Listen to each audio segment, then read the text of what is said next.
قال الله تعالى في الكتاب العزيز الحكيم أعوذ بالله السميع العليم من الشيطان الرجيم بسم الله الرحمن الرحيم يا أيها الذين آمنوا أطيعوا الله وأطيعوا الرسول وأولي الأمر منكم فإن تنازعتم في شيء فردوه إلى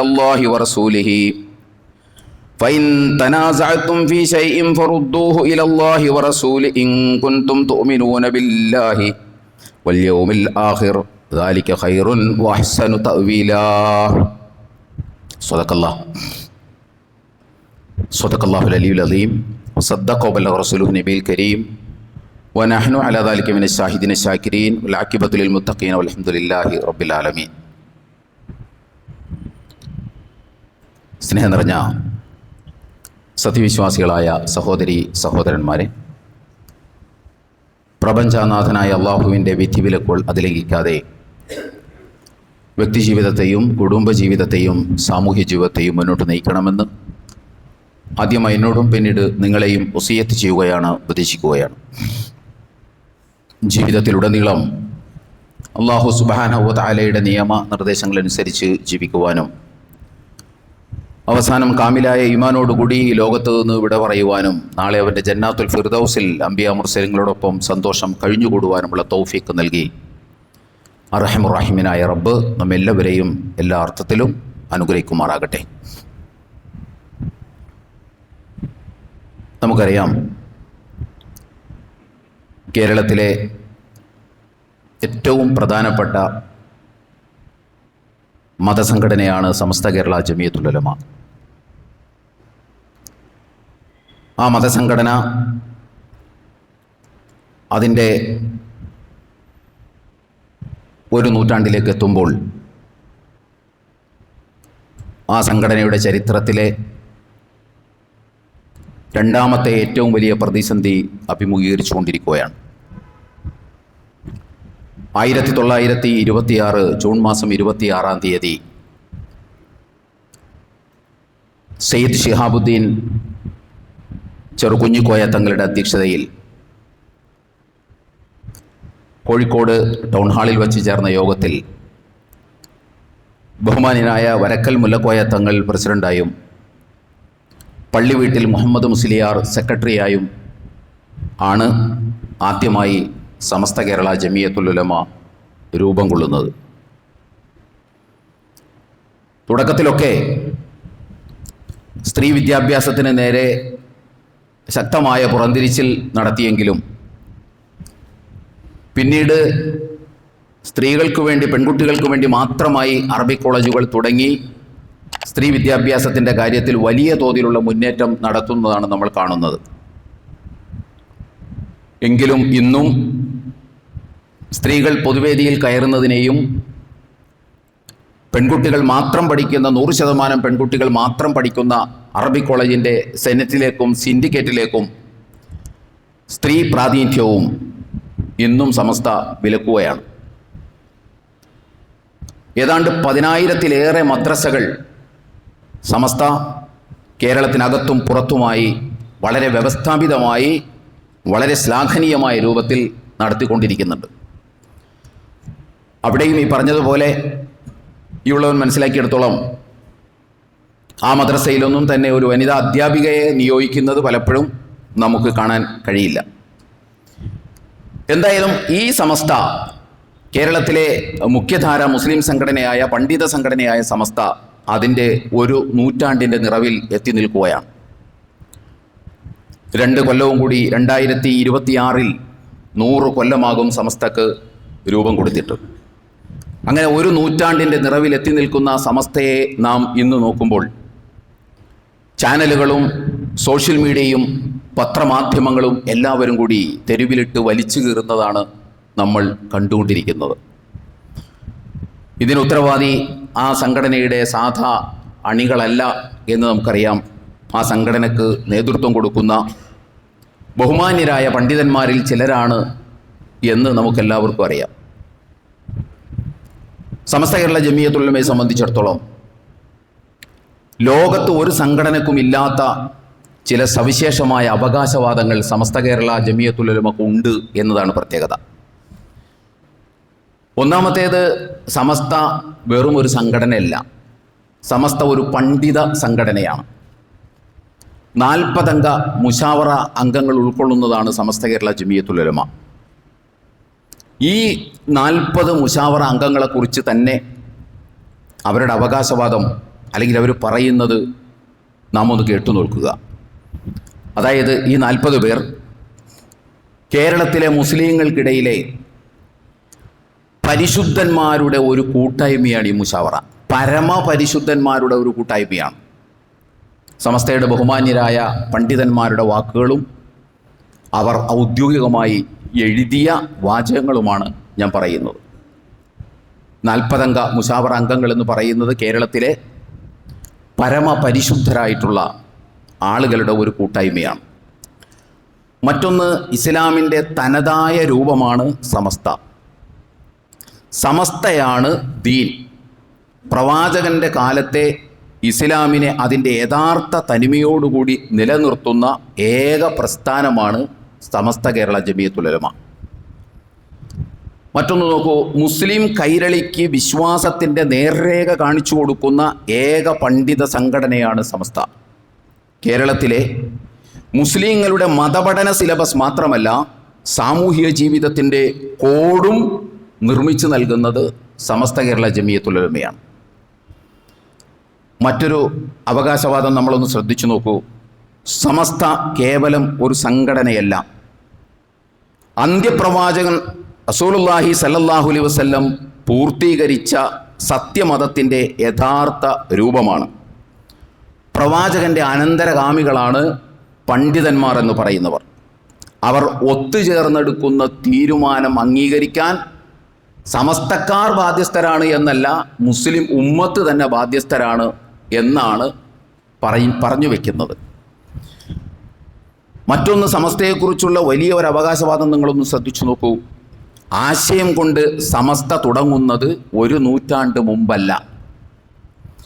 ബുറാക്കിനെ വഴിക്ക് നിർത്തി ജിബ്രീലിന് കൈകൊടുത്ത് കാലൂന്നി കയറിപ്പോയ അതിർത്തികൾ അറിയപ്പെടാത്ത പൂർവാകാശങ്ങൾക്കപ്പുറത്തേക്ക് നീട്ടമുണ്ട് സമസ്ത കാവൽ നിൽക്കുന്ന ദീനിൻ്റെ നോട്ടങ്ങൾക്ക്. ആ നോട്ടത്തിൻ്റെ കാഴ്ചപ്പാടുകൾ ഒരു പേരിലും മന്ദിരത്തിലും വ്യവസ്ഥയായതാണ് സമസ്ത എന്ന് പറയുന്നത്. 1985 സമസ്തയുടെ 60ാം വാർഷിക സമ്മേളനം നടന്നപ്പോൾ അതിൻ്റെ ഉദ്ഘാടന പ്രസംഗത്തിൽ ബഹുമാന്യനായ EK അബൂബക്കർ മുസ്ലിയാർ നടത്തിയ പ്രസംഗത്തിൽ അദ്ദേഹം പറയുന്ന ഒരു കാര്യമുണ്ട്. സമസ്ത അള്ളാഹുവിൻ്റെ ഔലിയാക്കളുടെ നിയന്ത്രണത്തിലുള്ള കേരളത്തിലെ ഒരു സംഘടനയാണ്. അതുകൊണ്ട് അതിലെ ചാരന്മാരെ ഔലിയാക്കൾ തന്നെ പുറത്താക്കും. അതുപോലെ തന്നെ നമ്മൾ ശ്രദ്ധിക്കേണ്ടത്, ഇന്ത്യ രാജ്യത്തും കേരളത്തിലൊക്കെ നിരവധി സംഘടനകളുണ്ട്. ഈ സംഘടനക്കാരും തന്നെ പറയാത്തൊരു കാര്യം സമസ്തയെക്കുറിച്ച് സമസ്തക്കാർ പറയാറുണ്ട്. ഇന്ത്യയിലുള്ള ഏതെങ്കിലും ഒരു സംഘടന, ഇന്ത്യയിൽ നിന്നല്ല ലോകത്തുള്ള ഏതെങ്കിലും ഒരു സംഘടന, അതിൻ്റെ നേതാക്കളാകട്ടെ അണികളാകട്ടെ ആ സംഘടനയെക്കുറിച്ച് പറയുമ്പോൾ ബഹുമാനപ്പെട്ട എന്ന് ചേർക്കുന്നത് നമ്മൾ ഒരിക്കലും കാണില്ല. നമ്മൾ ആരെങ്കിലും പറയുമോ ബഹുമാനപ്പെട്ട തബ്ലീഗ് ജമാഅത്ത് എന്ന്? തബ്ലീഗ് ജമാഅത്തേർ പറയുന്നത് ഞാൻ കേട്ടിട്ടില്ല.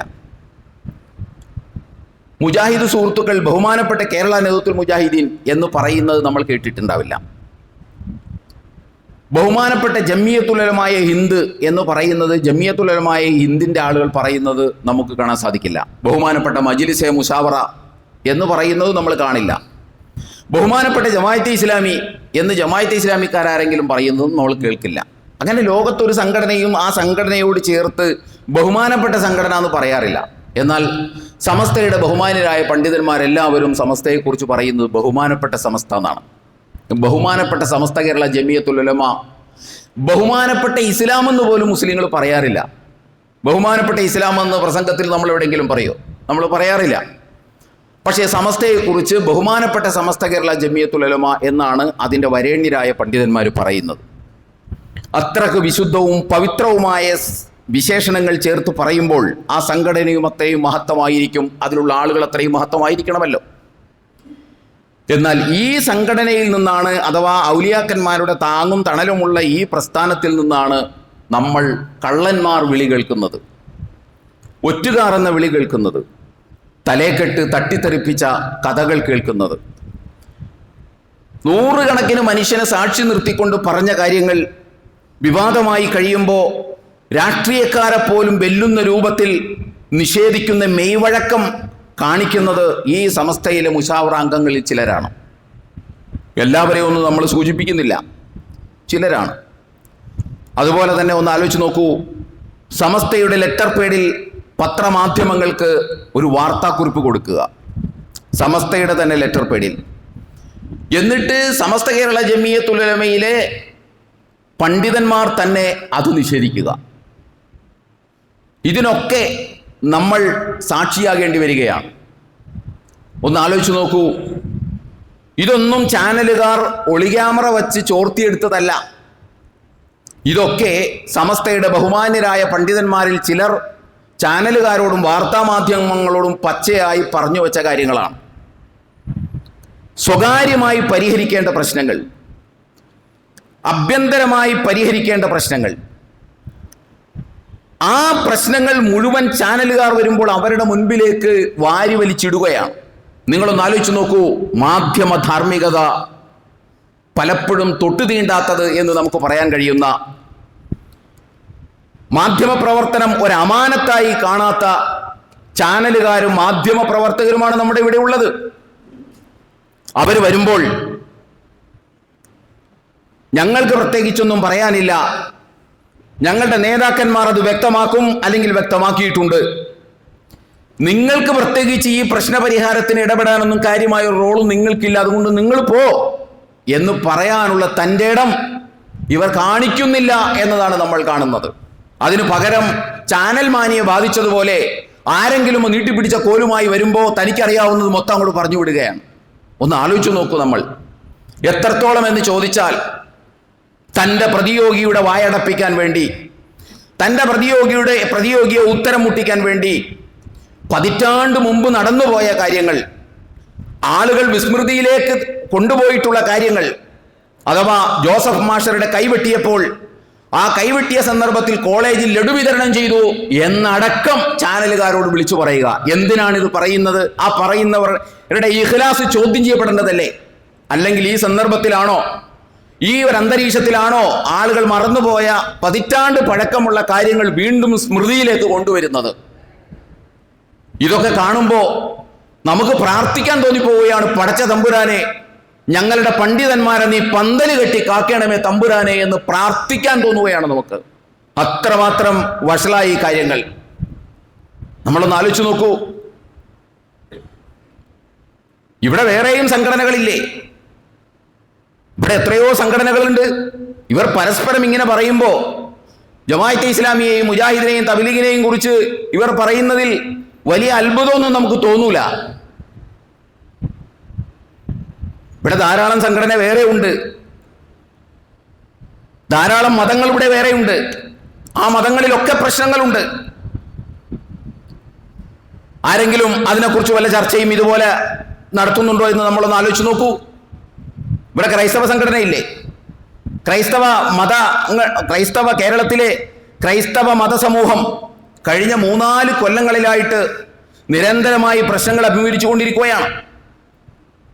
മലങ്കര സഭയിലെ ഓർത്തഡോക്സ് സമൂഹവും യാക്കോബായ സമൂഹവും ഓർത്തഡോക്സ് സമൂഹവും തമ്മിൽ നിരന്തരം പോരാട്ടത്തിലാണ്. ഒരു വശത്ത് പള്ളിത്തർക്കം, മറുവശത്ത് സെമിത്തേരി തർക്കം, മറ്റൊരു വശത്ത് കുമ്പസാര തർക്കം. സീറോ മലബാർ സഭ എടുത്ത് നമ്മൾ പരിശോധിച്ചു കഴിഞ്ഞാൽ നമുക്ക് കാണാൻ സാധിക്കും, അവിടെ കുർബാന മുന്തിരിഞ്ഞു വേണോ പിന്തിരിഞ്ഞു വേണോ എന്ന കാര്യത്തിൽ അവർ വിവാദത്തിലാണ്. പള്ളികൾ പിടിച്ചെടുക്കാൻ ശ്രമിക്കുന്നു, ആരോപണങ്ങളും പ്രത്യാരോപണങ്ങളും ഉണ്ടാകുന്നു, അറസ്റ്റ് വരെ ഉണ്ടാകുന്നു, പള്ളിയുടെ മുമ്പിൽ കലാപം ഉണ്ടാകുന്നു. എന്നിട്ട് എന്തേ ഈ ചാനലുകാരൊന്നും അവിടെ പോയിട്ട് ഇത് നീട്ടാത്തത്? നമ്മൾ ആലോചിച്ചിട്ടുണ്ടോ? ഈ കഴിഞ്ഞ ദിവസങ്ങളിലൊക്കെ പത്രത്തിൽ മലങ്കര സഭയുടെ ഓർത്തഡോക്സ് സഭയും അതേപോലെ തന്നെ യാക്കോബായ സഭയും തമ്മിലുള്ള ഏറ്റുമുട്ടലിനെ കുറിച്ച്, കോടതി വിധിയെക്കുറിച്ച്, സർക്കാരിൻ്റെ ഇടപെടലിനെ കുറിച്ച് ഇന്നലെയും മിനിഞ്ഞാന്നൊക്കെ പത്രത്തിലുണ്ട്. എന്നിട്ട് ഓരോരുത്തരുടെ അടുത്ത് എന്നിട്ട് ഈ കോലുമായി ഈ സ്റ്റിക്കുമായി ചാനലുകാർ അങ്ങോട്ട് ചെല്ലുന്നുണ്ടോ? നിങ്ങൾക്ക് ആ വിഷയത്തിൽ എന്താണ് പറയാനുള്ള അഭിപ്രായം? നമ്മൾ കാണൂല. അവർ ഔദ്യോഗികമായ വാർത്താക്കുറിപ്പ് കൊടുക്കും, പറയാനുള്ളത് ചാനൽ മാധ്യമങ്ങളിലൂടെ പറഞ്ഞുകൊണ്ടിരിക്കുക. ആരും എന്തേ ഇതുമായി കൊണ്ടുചെല്ലാത്തത്? ഈ വടിയും പിടിച്ച് അങ്ങോട്ട് ചെല്ലാത്തത് എന്തുകൊണ്ടാണ്? അതാണ് ഉത്തരവാദിത്വ ബോധം എന്ന് പറഞ്ഞാൽ. അവരുടെ കയ്യിൽ നിന്ന് അങ്ങനെ കിട്ടില്ല.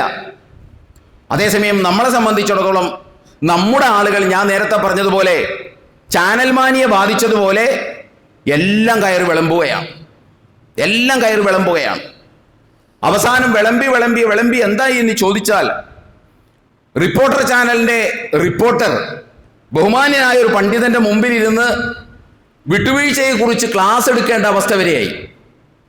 അത്ഭുതപ്പെട്ടു പോകും നമ്മൾ. നമുക്ക് അങ്ങേയറ്റത്തെ ദുഃഖം തോന്നും.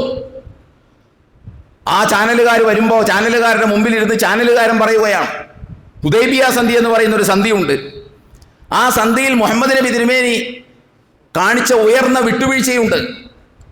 ആ വിട്ടുവീഴ്ചയൊക്കെ ഇവിടെ കാണിക്കേണ്ടതില്ലേ എന്ന് പറഞ്ഞ് വിട്ടുവീഴ്ചയുടെ ക്ലാസ് ചാനലുകാരി ബഹുമാന്യരായ പണ്ഡിതന്മാർക്ക് എടുത്തു കൊടുക്കേണ്ടി വരുന്ന അവസ്ഥാവിശേഷം നമ്മളൊന്ന് ആലോചിക്കേണ്ടതുണ്ട്. എത്രമാത്രം ഗൗരവമുള്ളതാണത്! ഈ പറയുന്ന അളവിലും ഈ പറയുന്ന സവിശേഷമായ യോഗ്യതയും ഒക്കെയുള്ള ഒരു സംഘടന നേരിട്ടുകൊണ്ടിരിക്കുന്ന പ്രതിസന്ധിയാണിത് എന്ന് നമ്മൾ മനസ്സിലാക്കണം. ഇതൊക്കെ ഉണ്ടായത്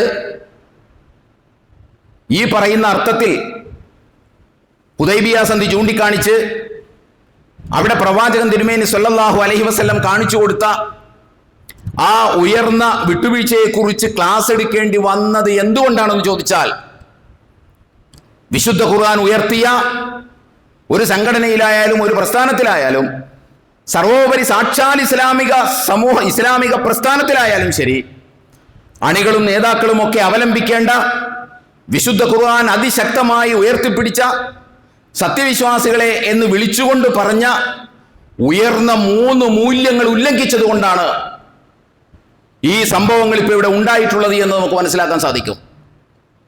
നമ്മളൊന്ന് ആലോചിച്ച് നോക്കൂ. വിശുദ്ധ ഖുർആനിൽ അല്ലാഹു സുബ്ഹാനഹു വ തആല പറയുകയാണ്, യാ അയ്യുഹല്ലദീന ആമനൂ അതീഉല്ലാഹ വഅതീഉർ റസൂല വഉലിൽ അംരി മിൻകും ഫഇൻ തനാസഅതും ഫീ ശൈഇൻ ഫറുദ്ദൂഹു ഇലല്ലാഹി വറസൂലിഹി ഇൻ കുൻതും തുഅ്മിനൂന ബില്ലാഹി വൽ യൗമിൽ ആഖിർ ദാലിക ഖൈറുൻ വഅഹ്സനു തഅ്വീല. 4-ാം അധ്യായം സൂറത്തുൽ നിസായിലെ 59-ാമത്തെ വചനമാണ്. നമ്മൾ ആമുഖത്തിൽ ഓതി വെച്ചതാണ്. എന്താ അല്ലാഹു സുബ്ഹാനഹു വ തആല പറഞ്ഞത്? യാ അയ്യുഹല്ലദീന ആമനൂ, ഹേ സത്യവിശ്വാസികളെ, അതീഉല്ലാഹ വഅതീഉർ റസൂല, നിങ്ങൾ അല്ലാഹുവിനെ അനുസരിക്കണം, നിങ്ങൾ റസൂലിനെ അനുസരിക്കണം.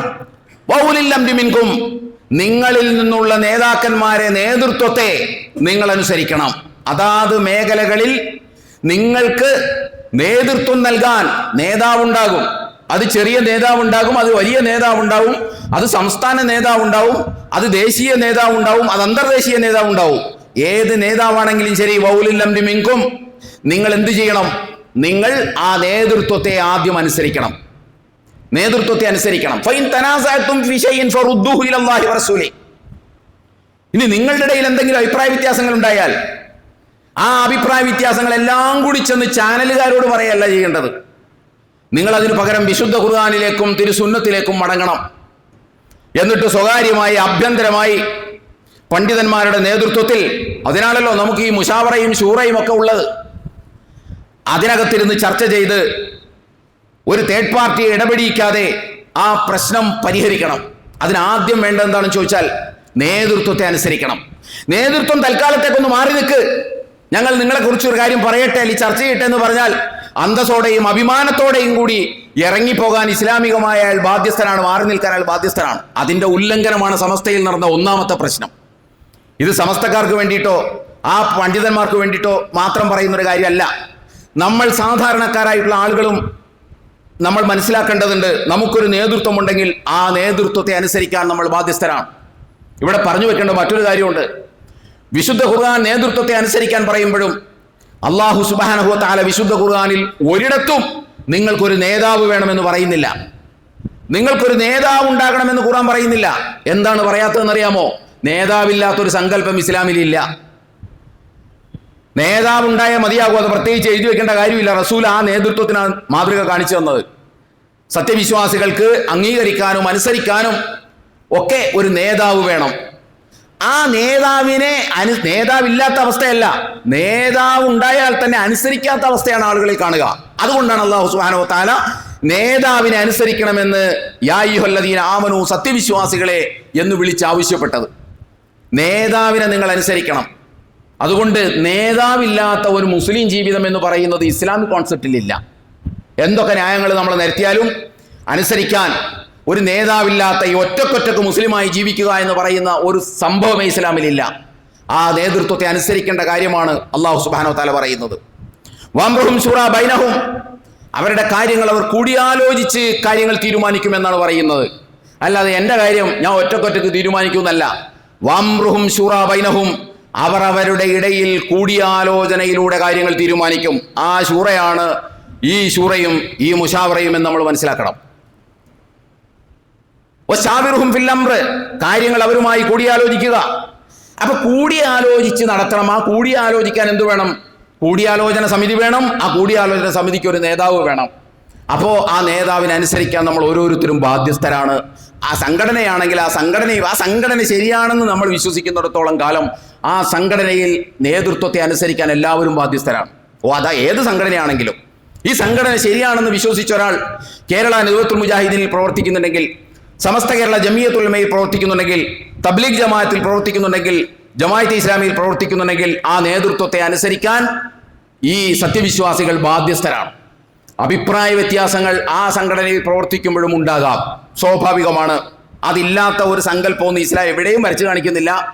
അതിനെ ആരെങ്കിലും അങ്ങനെ ധരിക്കുന്നുണ്ടെങ്കിൽ ആ ധാരണ തെറ്റുമാണ്. മനുഷ്യൻ വ്യത്യസ്ത ചിന്താഗതികളും വ്യത്യസ്തമായ കാഴ്ചപ്പാടുകളും വ്യത്യസ്തമായ ബുദ്ധി വൈഭവമുള്ള ആളുകളുമാണ്. അതുകൊണ്ട് തന്നെ ഒരു സംഗതിയെ വിശകലനം ചെയ്യുമ്പോൾ, അതുകൊണ്ടാണ് അള്ളാഹുവിൻ്റെ റസൂൽ സല്ലല്ലാഹു അലൈഹി വസല്ലം പറഞ്ഞത്, നിങ്ങൾ ഇജ്തിഹാദ് ചെയ്യുമ്പോൾ ഒരു കാര്യത്തെക്കുറിച്ച് പഠിച്ച് തീരുമാനത്തിലെത്തുമ്പോൾ ചിലപ്പോൾ അത് തെറ്റിപ്പോയാൽ നിങ്ങൾക്ക് ഒരു കൂലിയും, ശരിയാണെങ്കിൽ 2 കൂലിയൊക്കെ വാഗ്ദാനം ചെയ്തതിൻ്റെ പിന്നിലുള്ള മനഃശാസ്ത്രം അതാണ്. ഒരു വിഷയത്തെ സമീപിക്കുമ്പോൾ അഭിപ്രായ വ്യത്യാസങ്ങൾ ഉണ്ടാകാം.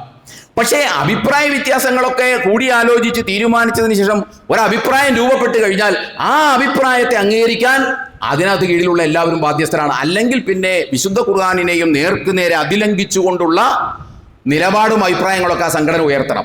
അപ്പോൾ പിന്നെ നമുക്ക് അവിടെ നിൽക്കാൻ കഴിയില്ല. പിന്നെ നമ്മൾ വേറെ ഏതെങ്കിലും തട്ടം തേടേണ്ടി വരുന്ന ഒരു അവസ്ഥാവിശേഷം ഉണ്ടാകും സംഘടനകളുടെ ലോകത്ത്, ഇസ്ലാമിൻ്റെ ലോകത്തല്ല, സംഘടനകളുടെ ലോകത്ത്. അപ്പോൾ ഇവിടെ വളരെ സുപ്രധാനമായി അള്ളാഹ് പറയുന്ന ഒരു കാര്യമാണ്, യാ അയ്യുഹല്ലദീന ആമനൂ, സത്യവിശ്വാസികളെ, നിങ്ങൾ അള്ളാഹുവിനെ അനുസരിക്കണം, നിങ്ങൾ റസൂലിനെ അനുസരിക്കണം. പിന്നെന്തു വേണം? നിങ്ങളിൽ നിന്നുള്ള കൈകാര്യകർത്താക്കളെ, നേതാക്കന്മാരെ നിങ്ങൾ അനുസരിക്കണം. അഭിപ്രായ വ്യത്യാസം ഉണ്ടായാൽ നിങ്ങൾ എന്ത് ചെയ്യണം? നേതാവ് പറഞ്ഞ കേൾക്കണമെന്നല്ല പറഞ്ഞത്. അഭിപ്രായ വ്യത്യാസം ഉണ്ടായാൽ നിങ്ങൾ ഖുർആനിലേക്കും സുന്നത്തിലേക്കും മടങ്ങണം. അള്ളാഹുവും റസൂലും ആ വിഷയത്തിൽ എന്താണ് പറഞ്ഞിട്ടുള്ളത് എന്ന് നോക്കി അതിൻ്റെ അടിസ്ഥാനത്തിൽ ഒരു തീരുമാനത്തിലെത്തുകയാണ് വേണ്ടത് എന്ന് അള്ളാഹു സുബ്ഹാനഹു വ തആല പറയുകയാണ്. എങ്ങനെയാണെങ്കിൽ, ഇൻ കുൻതും തുഅ്മിനൂന ബില്ലാഹി വൽ യൗമിൽ ആഖിർ, നിങ്ങൾ അള്ളാഹുവിലും പരലോകത്തിലും ദൃഢബോധ്യമുള്ളവരാണ്, അതേക്കുറിച്ച് നിങ്ങൾക്ക് കൺവിക്ഷൻ ഉണ്ടെങ്കിൽ, നിങ്ങൾക്ക് ബോധ്യമുണ്ടെങ്കിൽ നിങ്ങൾ ചെയ്യേണ്ടത് അതാണ്. ദാലിക ഖൈറുൻ വഹസ്സനു തഅ്വീല, അതാണ് ഏറ്റവും നല്ലത്. അന്തിമ പരിണിതി പരിഗണിക്കുമ്പോഴും ആ സമീപനം തന്നെയാണ് ശരി എന്ന് അല്ലാഹു സുബ്ഹാനഹു വ തആല പറയുക. ഈ സമീപനത്തിന്റെ ഉല്ലംഘനമാണ് ഇവിടെ നടന്നിട്ടുള്ളത്. അതാണ് ഒന്നാമത്തെ പ്രശ്നം. എല്ലാ പുകിലിനും, ഇപ്പൊ പുതിയതായി ഉണ്ടായ എല്ലാ പുകിലിനും കാരണം അതാണ്. ഇത് അവർക്ക് വേണ്ടി പറയുന്നതല്ല, ഞാൻ ആവർത്തിച്ച് പറയുകയാണ്. ഇത് അവർക്ക് വേണ്ടി പറയുന്ന കാര്യം മാത്രമല്ല, നമ്മളെല്ലാവരും ശ്രദ്ധിക്കേണ്ട ഒരു സംഗതി കൂടിയാണ്. അപ്പോൾ ഒന്നാമത്തെ വിശുദ്ധ ഖുർആനിന്റെ നിർദ്ദേശം. രണ്ടാമത്തെ വിശുദ്ധ ഖുർആനിന്റെ നിർദ്ദേശം 8-ാം അധ്യായം സൂറത്തുൽ അൻഫാലിൽ അല്ലാഹു സുബ്ഹാനഹു വ തആല പറയുകയാണ്,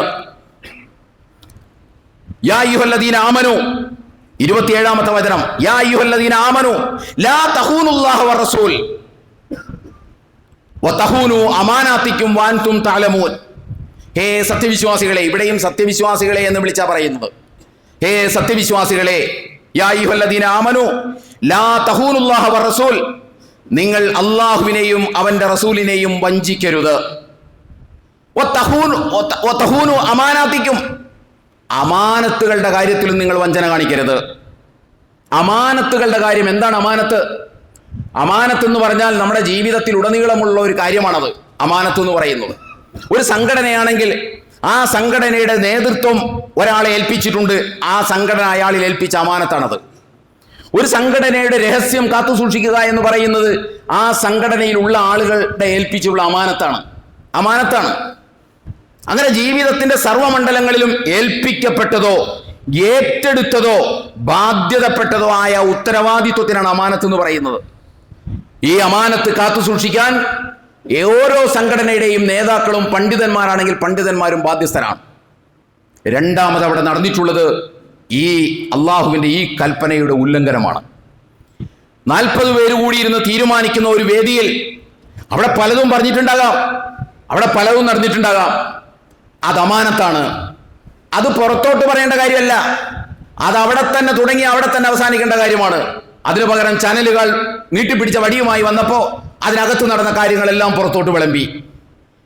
ചാനലുകാരെ സംബന്ധിച്ച് നമുക്കറിയാം, ചാനലുകാർ നടക്കുന്നത് എന്തിനാണ്? ചാനലുകാർ നടക്കുന്നത് എവിടെയെങ്കിലും ഒരു ചൂടൂരു ഉണ്ടെങ്കിൽ അത് മാന്തി ആദ്യം ചൊറിയാക്കും, എന്നിട്ട് പിന്നെ അത് മാന്തി പുണ്ണാക്കും. ഇതാണ് ചാനലുകാർ നിർവഹിക്കുന്ന ദൗത്യം.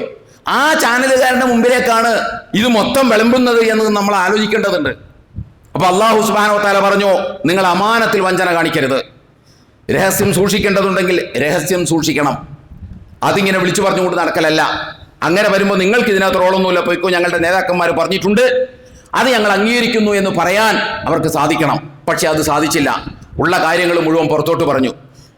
അവിടെ നടന്ന കാര്യങ്ങൾ പറഞ്ഞു, പണ്ടെങ്ങോ നടന്ന കാര്യങ്ങളും പറഞ്ഞു. പിന്നെ ഔദ്യോഗികമായി ലെറ്റർ പേഡിൽ എഴുതി കൊടുത്ത കാര്യങ്ങൾ അതിനകത്തുള്ള ആളുകൾ തന്നെ തള്ളിപ്പറയുന്ന അവസ്ഥയിലേക്ക് കാര്യങ്ങൾ എത്തിപ്പെട്ടു. അതാണ് ഇത് വലിച്ചു കീറപ്പെടുന്ന ഒരു അവസ്ഥാവിശേഷം ഉണ്ടായത്. മൂന്നാമത്തേത് അല്ലാഹു സുബ്ഹാനഹു വ തആല പറഞ്ഞു,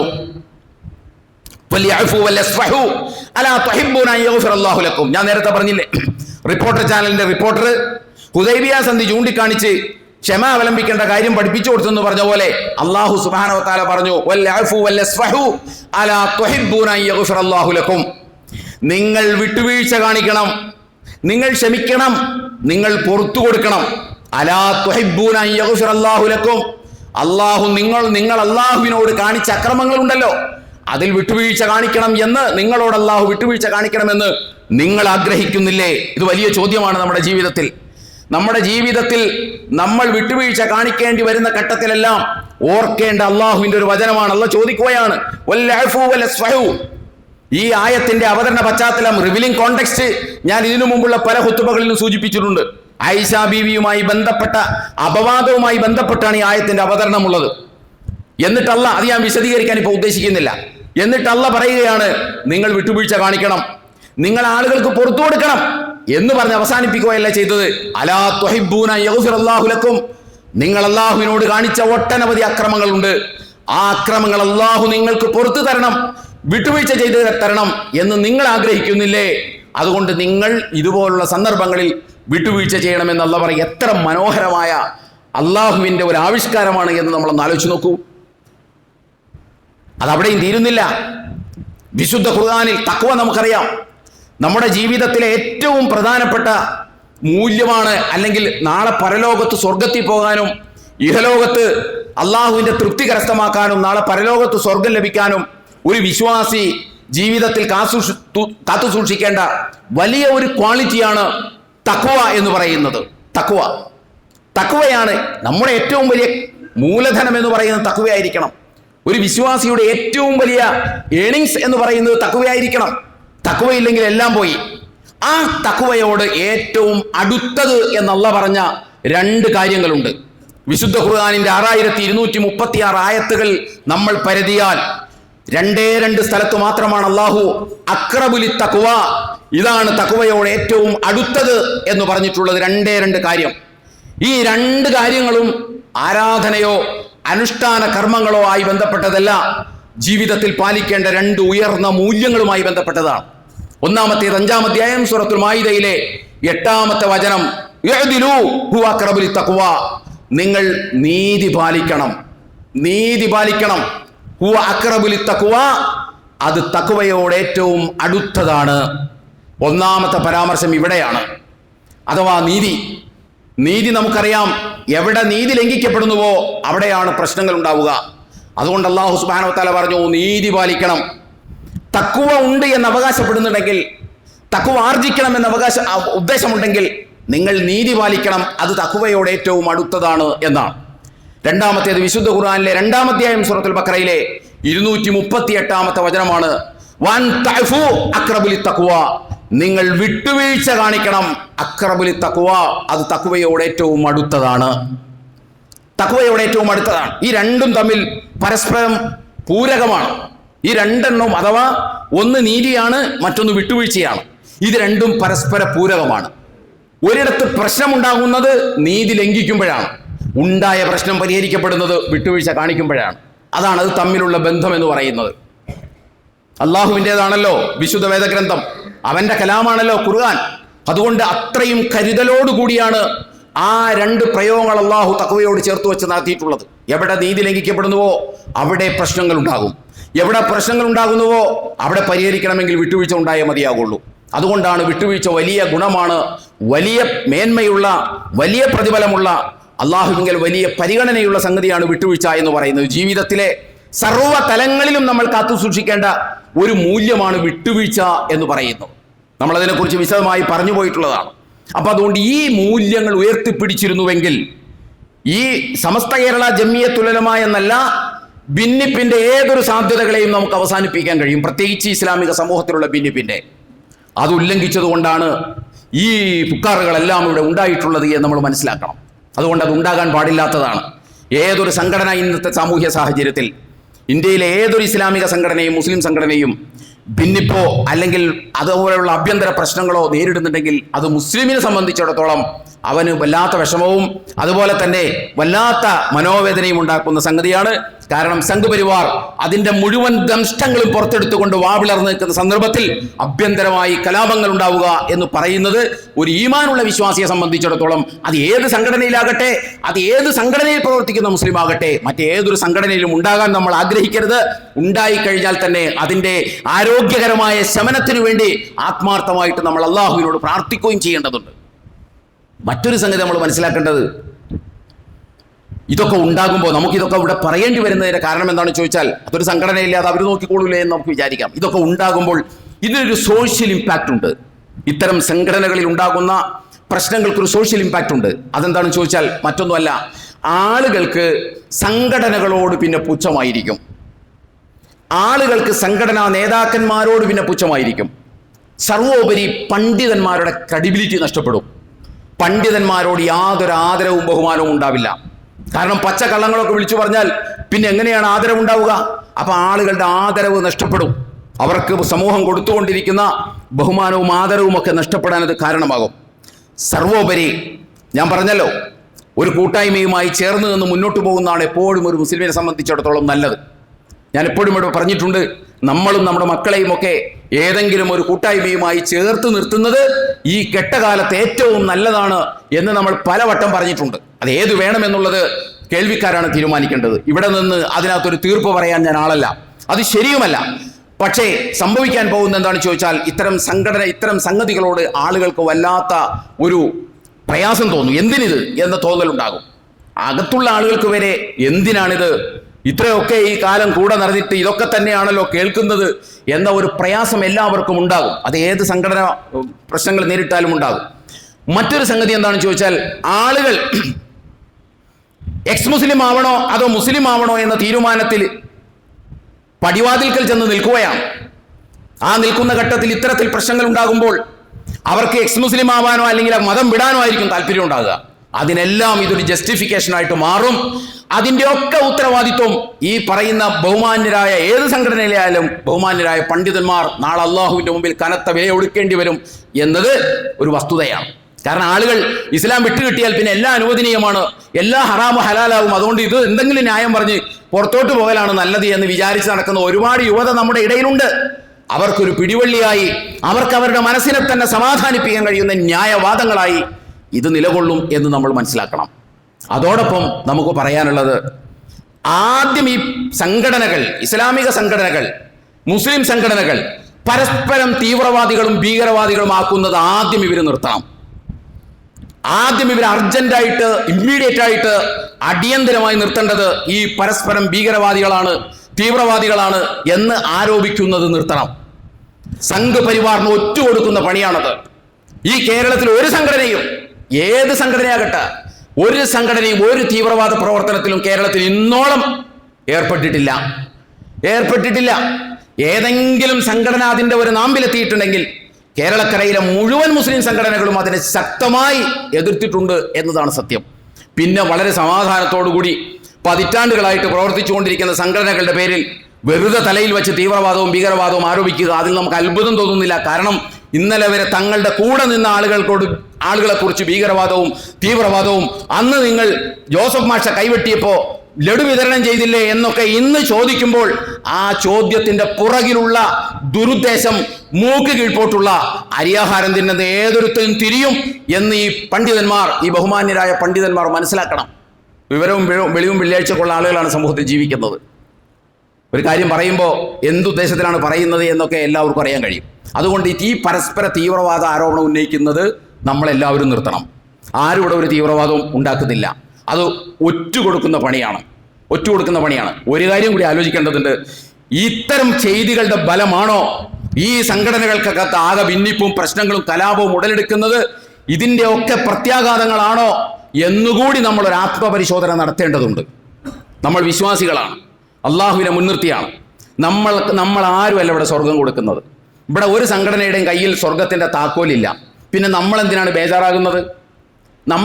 ബേജാറാകുന്നത്? ഇമാം ബുഖാരി അദ്ദേഹത്തിന്റെ സ്വഹീഹിൽ ഉദ്ധരിച്ചൊരു വചനമുണ്ട്. മൻ സ്വല്ല സ്വലാത്തന വസ്തഖ്ബല ഖിബ്ലതന വഅഖല ദബീഹതന ദാലികൽ മുസ്ലിം. ഇമാം ബുഖാരി അദ്ദേഹത്തിന്റെ സ്വഹീഹിൽ ഉദ്ധരിച്ചതാണ്.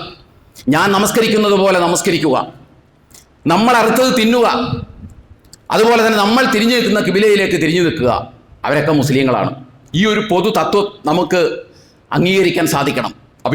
അതിനപ്പുറത്തുള്ള വിശദാംശങ്ങളിലുള്ള അഭിപ്രായ വ്യത്യാസങ്ങൾ നമ്മൾ വെച്ച് പുലർത്തിക്കോ. നമ്മൾ അതിനെന്തിനാണ് അവൻ്റെ വായടപ്പിക്കാൻ വേണ്ടി തീവ്രവാദാരോപണം ഉന്നയിക്കുന്ന എന്തിനാണ്? ഭീകരവാദാരോപണം ഉന്നയിക്കുന്ന എന്തിനാണ്? അവൻ വഴി തെറ്റുന്നുണ്ടെങ്കിൽ അവൻ അള്ളാന്റെ മുമ്പിൽ സമാധാനം പറയട്ടെ. സ്വർഗം നമ്മളല്ലല്ലോ തുറന്നു കൊടുക്കുന്നത്, നമ്മളാണ് സ്വർഗം തുറന്നു കൊടുക്കുന്നതെങ്കിൽ നമ്മൾ പറയുന്ന പോലെ തന്നെ അവൻ ചിന്തിക്കണം, നമ്മൾ പറയുന്ന പോലെ തന്നെ അവൻ ചെയ്യണമെന്ന് നമുക്ക് വാശി പിടിക്കാം. ഇതൊന്നുമല്ല. ഒരു സംഘടനയും അള്ളാഹു സുബ്ഹാനഹു വ തആല താക്കോലേൽപ്പിച്ചിട്ടില്ല. എന്ന് മാത്രമല്ല, അള്ളാഹ് എന്താ പറഞ്ഞത്? നിങ്ങൾ നന്മയിൽ മുന്നേറും. നിങ്ങൾ അവസാനം എൻ്റെ അടുത്തേക്കല്ലേ വരുന്നത്. ഞാൻ നിങ്ങൾ എന്താണ് ചെയ്തത് എന്നതിനെക്കുറിച്ചുള്ള വിശദമായ പ്രമാണ രേഖകൾ ഞാൻ നിങ്ങളുടെ കൈകളിൽ തരും. നിങ്ങൾ എന്തിനാണ് വെറുതെ കഴിവിടി കൂടുന്നത് എന്നല്ലേ അള്ളാഹ് പലവട്ടം ആവർത്തിച്ച് പറഞ്ഞത്. നിങ്ങൾ അവസാനമായി തിരിച്ചു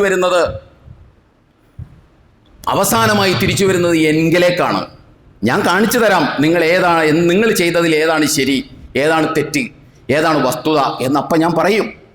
ഒമല്ലാഹു ബിഗാഫിലിൻ അമ്മാ തഅമലൂൻ. നിങ്ങൾ ചെയ്യുന്ന പ്രവർത്തനങ്ങളെക്കുറിച്ച് ഒന്നും തന്നെ ഞാൻ അശ്രദ്ധനായിരിക്കുകയല്ല. ഏത് സംഘടന ചെയ്താലും, ഏത് നേതാവ് പറഞ്ഞാലും, ഏത് അണി ചെയ്താലും അതെല്ലാം ഞാൻ സൂക്ഷ്മമായി നിരീക്ഷണം നടത്തുന്നുണ്ട് എന്ന് അല്ലാഹു സുബ്ഹാനഹു വ തആല പറയുകയാണ്. അപ്പം അതുകൊണ്ട് ഞാൻ പറയുന്നത്, ഇത് നമ്മൾ മനസ്സിലാക്കണം. നമ്മൾ മനസ്സിലാക്കിയില്ല എങ്കിൽ ലോകത്ത് പിന്നെ ആരും മനസ്സിലാക്കില്ല. നമ്മളാകട്ടെ റോൾ മോഡൽ സമൂഹമാണ്. കുൻതും ഖൈറ ഉമ്മത്തിൻ ഉഖ്രിജത് ലിന്നാസ്, ജനങ്ങൾക്ക് വേണ്ടി എഴുന്നേൽപ്പിക്കപ്പെട്ട റോൾ മോഡൽ സമൂഹമാണ് നമ്മളെ അല്ലാഹു സുബ്ഹാനഹു വ തആല പൊസിഷൻ ചെയ്തിട്ടുള്ളത് റോൾ മോഡൽ സൊസൈറ്റി എന്ന അർത്ഥത്തിലാണ്. ആ നിലവാരത്തിലേക്ക് ഒരു പരിധിവരെയെങ്കിലും ഉയർന്നു വളർന്നു നിൽക്കാൻ നമുക്ക് സാധിക്കേണ്ടതുണ്ട്. അല്ലാഹു സുബ്ഹാനഹു വ തആല നമ്മെ അനുഗ്രഹിക്കുമാറാകട്ടെ. വന്നുപോയ വീഴ്ചകൾ പടച്ചാമ്പുരാൻ നമുക്ക് പുറത്തു മാപ്പാക്കി തരുമാറാകട്ടെ. നമ്മുടെ പണ്ഡിതന്മാർക്ക് ബസീറത്തും ക്ഷമയും വിട്ടുവീഴ്ചക്കുള്ള മനസ്സും നൽകി അള്ളാഹു അനുഗ്രഹിക്കുമാറാകട്ടെ. നമ്മളിൽ നിന്ന് മരണപ്പെട്ടു പോയ ആളുകൾക്ക് അള്ളാഹു മഗ്ഫിറത്തും റഹ്മത്തും നൽകി അനുഗ്രഹിക്കുമാറാകട്ടെ. നമ്മുടെ തൊട്ടടുത്ത ആശുപത്രി രോഗികളായി കഴിയുന്ന ആളുകൾക്ക് അള്ളാഹു ആശ്വാസം നൽകി അനുഗ്രഹിക്കുമാറാകട്ടെ. അഖൂലു ഖൗലി ഹാദാ വസ്തഗ്ഫിറുല്ലാഹ ലി വലക്കും വലിജമീഇൽ മുസ്ലിമീന വൽ മുഅ്മിനീന അജ്മഈൻ ഫസ്തഗ്ഫിറുഹു ഇന്നഹു ഹുവൽ ഗഫൂറുർ റഹീം.